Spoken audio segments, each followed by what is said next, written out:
Scott, thank you for joining us today. welcome.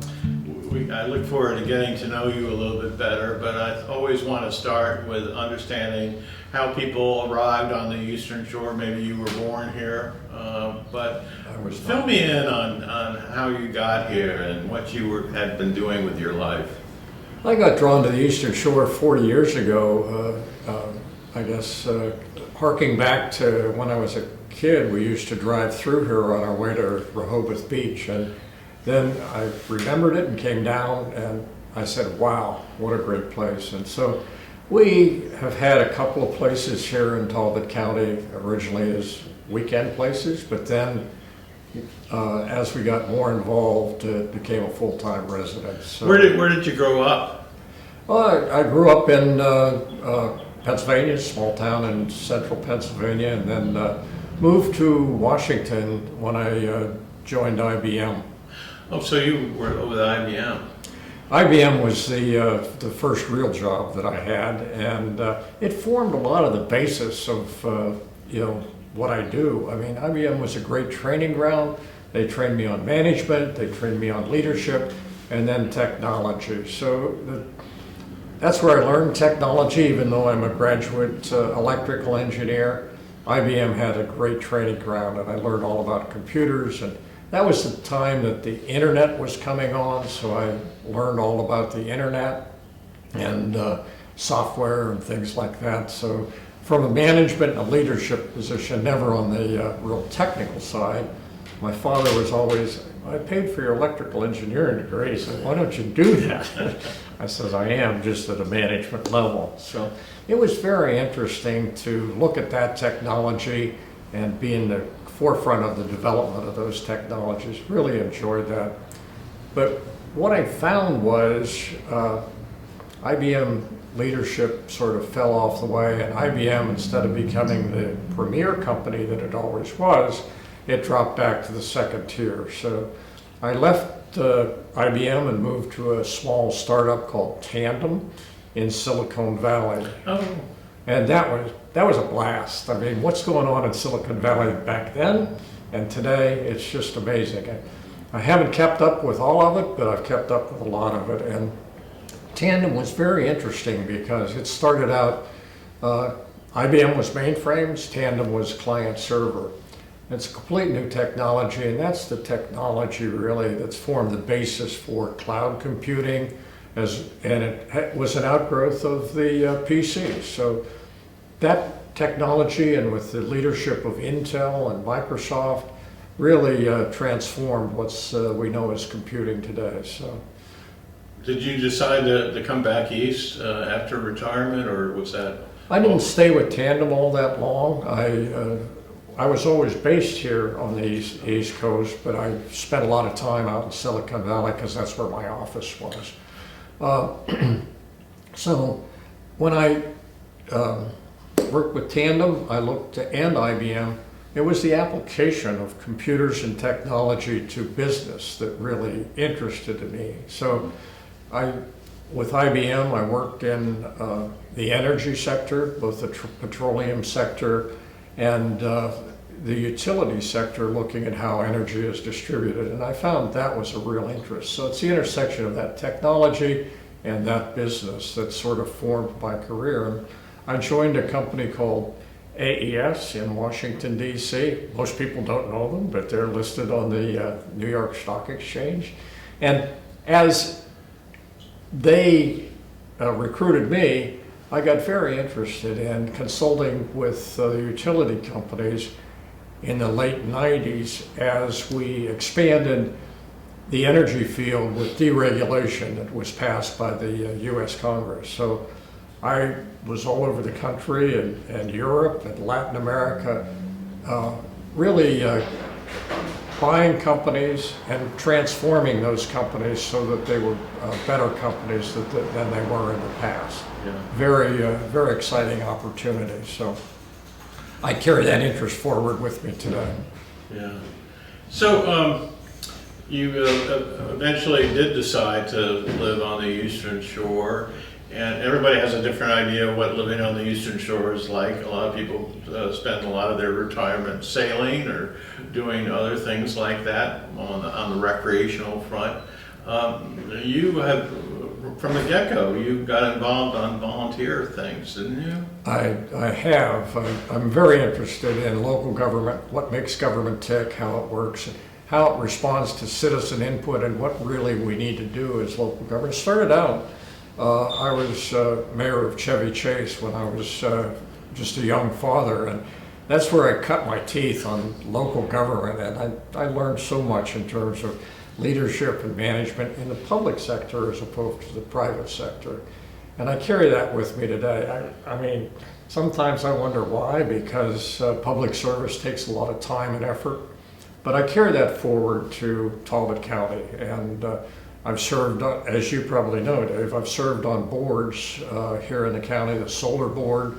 I was just in yesterday talking to the planning commission because they're revisiting solar. So the solar project that we put together that looked at what the legislation should be for solar 5 years ago, things have changed so much in 5 years that now the county is looking at revisiting that. So we're putting together another work group to look at what solar should look like in Talbot County. That's going to be interesting work as we move forward.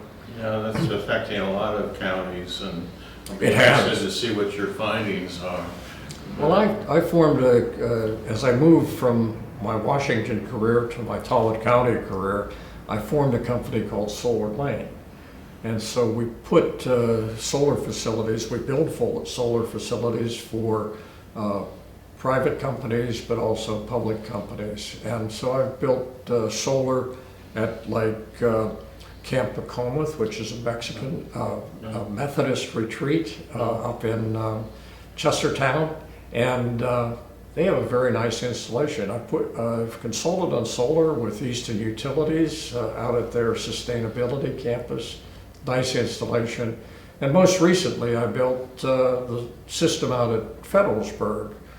Both of those latter two are really bettering the environment because Federalsburg and Easton have very good wastewater treatment plants.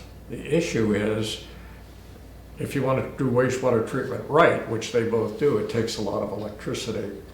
And the solar installation provides free electricity, free from the sun for them. And free in the sense that they both got grants from Maryland Department of Environment so that we would have the grant money to do that, and they didn't have to pay for it. So it's a win-win for everybody.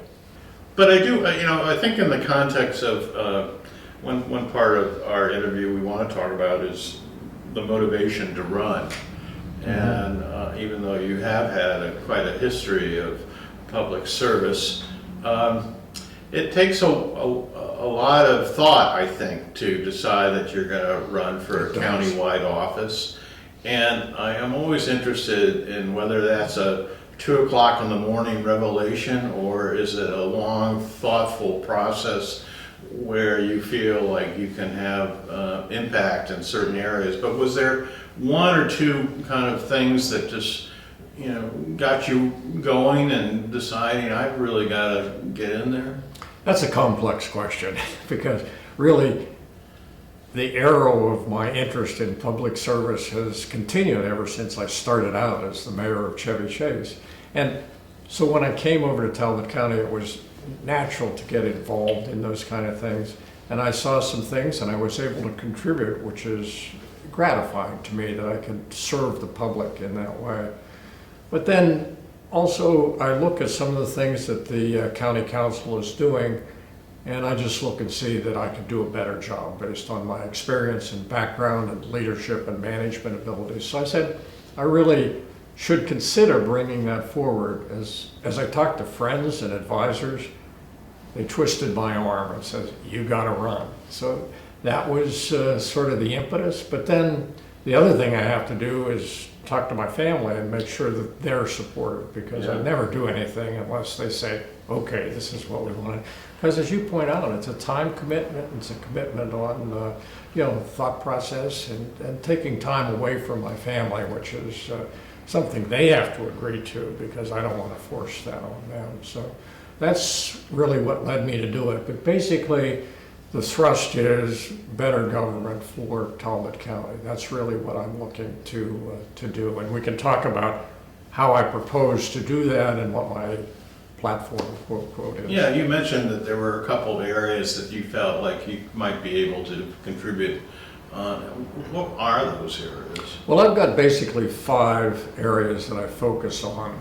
The first is jobs and the economy and education. I could pull those together because when I look at the job situation in Talbot County, I went down and talked to Dave Shaw as one person, and he tells me that in his plumbing business, he can't find the plumbers that he needs to hire to service his constituents. So he had to go to Buck Duncan over at the Midshore Community Foundation to get funding to get his people trained, and he had to send them to Mississippi for training.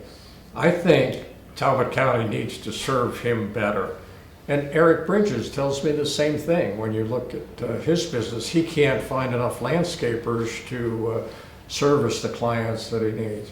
Solar Lane, I can't find the technical people that I need. So those are the examples that I look at. And so I propose to put together a job connecting focus in something that I call smart counties, and I'll talk about that in a minute, but also to pull together the various groups. Dorchester has extra classroom space, and so we could put a training system together pretty easily to get people trained in the jobs that we need, and those are good jobs.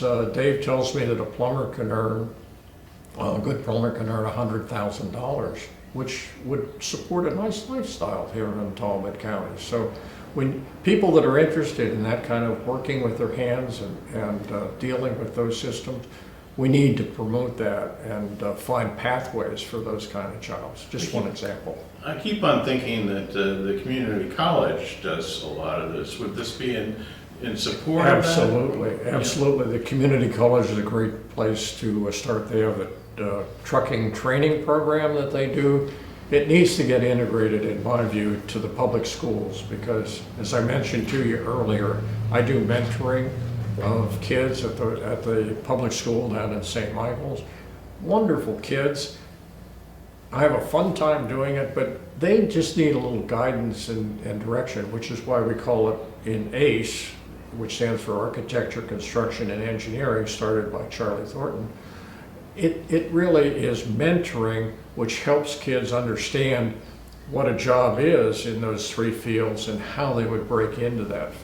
So as you mentor these kids, it just opens their eyes as to what's going on and what the opportunities are. And some of them choose to go into one of those 3 fields, and some of them say, that's really not for me. I want to go into automotive work, or I want to go into something else. So you begin to get some reality into those kids' minds as to what their career path can be and what they're interested in. Because my view is if you're not interested in what you're doing, you're going to hate what you're doing. So you've got to find what you like first, and that's what I do in the mentoring side.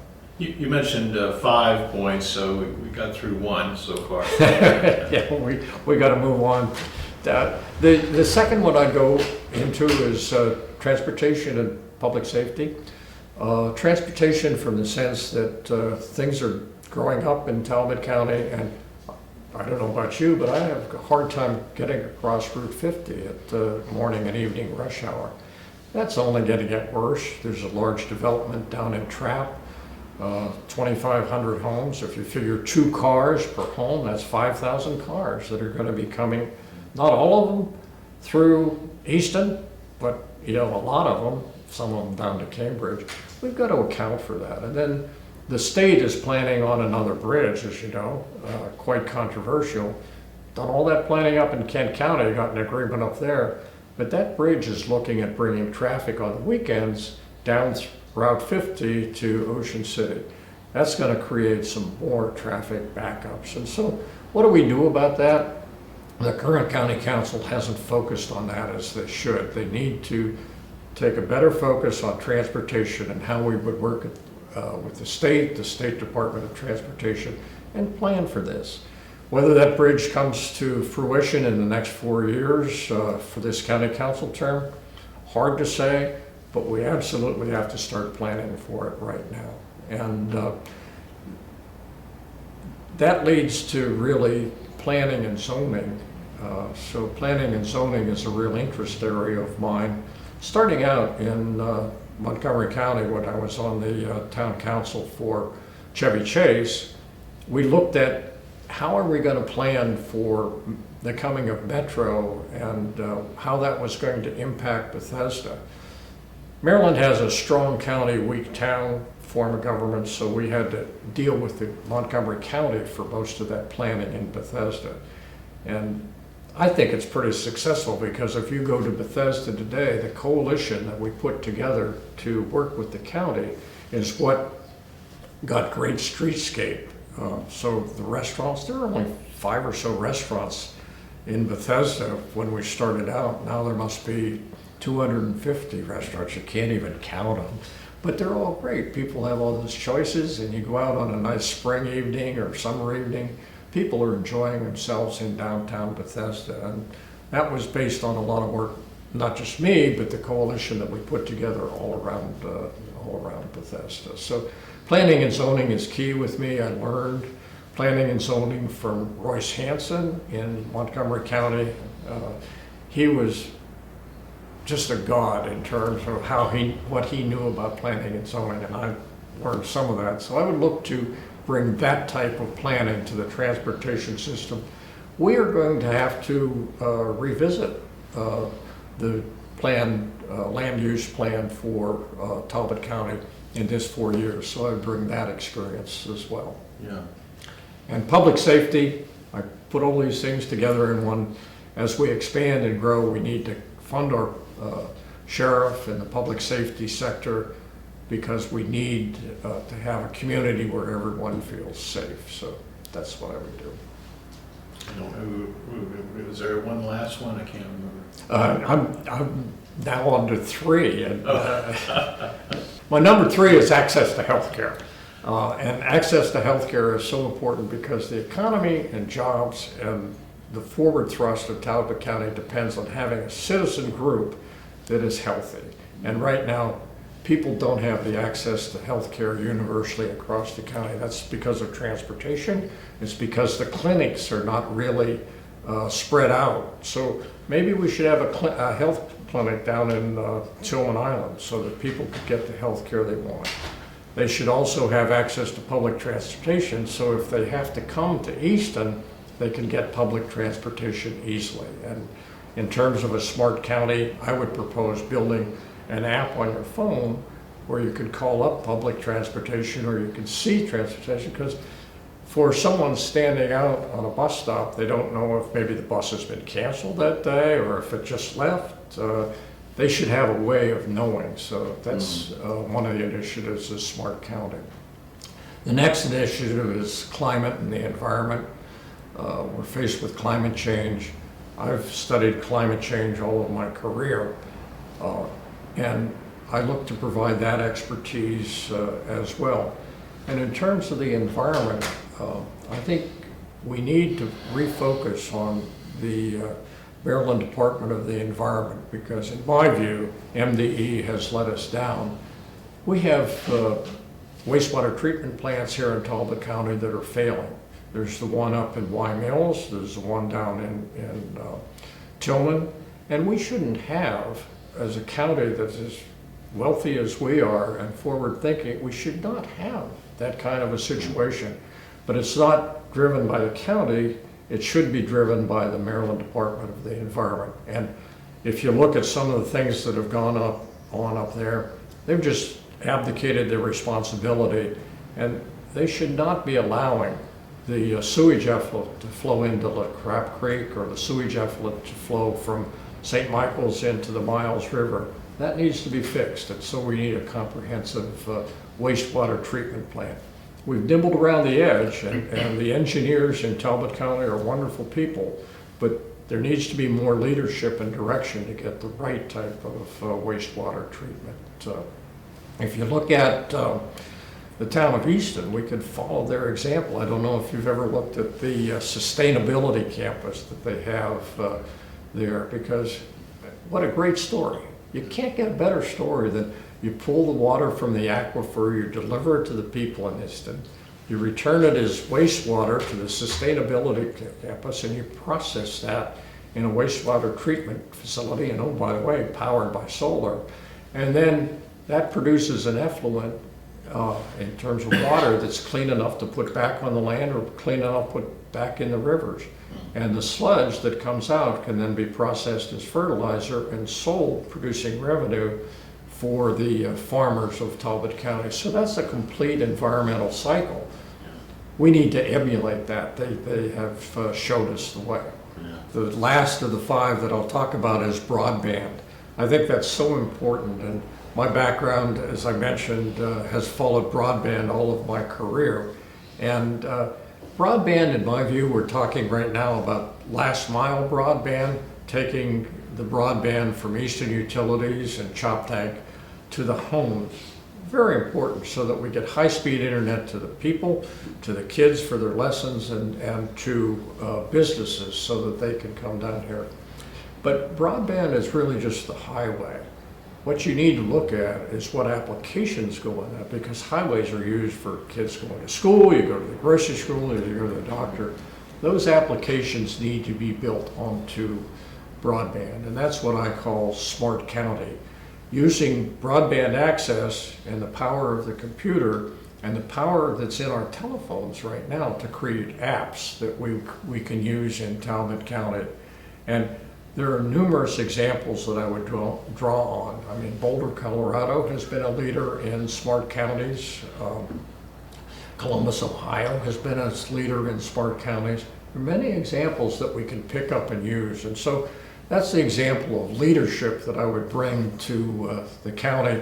And that's why I focus on the main part of my campaign is smart counties, improving the county for the citizens, for the businesses, for the kids, using technology and using smart county to do the kinds of things that we need to do. There's another example on broadband. I think we need to generate more strength in the economy by bringing a second fiber optic link down from the north.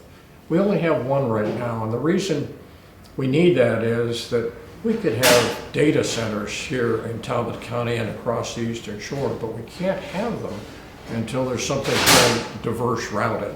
And diverse routing means that if one fiber optic link happens to go out, you have another one to back up to. So Virginia has been sort of stealing Maryland's jobs because they have that. And I talked to leaders and politicians and legislatures in the state to say this is what we need to expand the economy for the Eastern Shore. And so that's one of the things that would be a part of my program.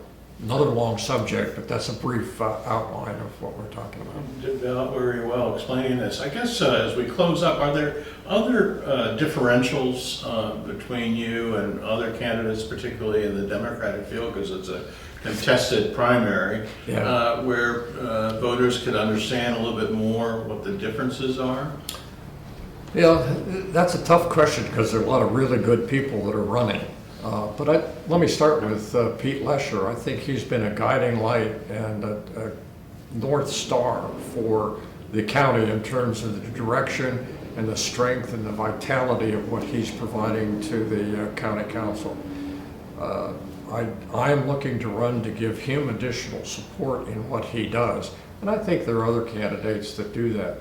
I would focus on my background and skills, Dave, as you've asked me about and touched on, in terms of leadership, management, the engineering and the science that I bring to this. That's my background and training. So I look at the skills that I've developed over a career, and I'm looking at this to be my capstone as to let's do something right for the county, because I'd like to give back and make the county better. So I'm not about OJT and learning on the job. I'm about bringing expertise and skills to the table for the county and for the citizens.